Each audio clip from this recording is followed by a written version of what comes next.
Walang-awala sa batas ang isang ginang na sangkot sa pagtutulak ng ilegal na droga matapos itong masakote ng kapulisan sa ikinasang bypass operation sa Taguig City. Nakatutok dyan si Patrolwoman Reyna Joyce Dalire.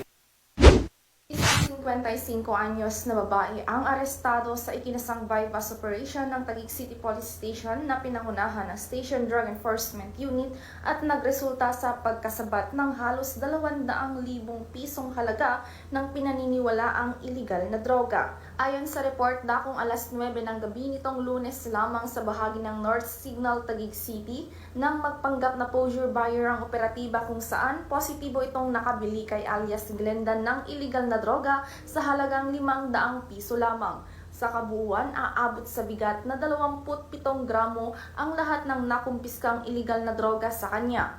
Inaalam pa sa kung kanino nanggaling ang mga nakuhang iligal na droga. Nasampahan na ng reklamong paglabag sa Comprehensive Dangerous Drugs Act of 2002 o RA 9165 ang ginang na ngayon nakakulong sa kustudiya ng Taguig City Police Station.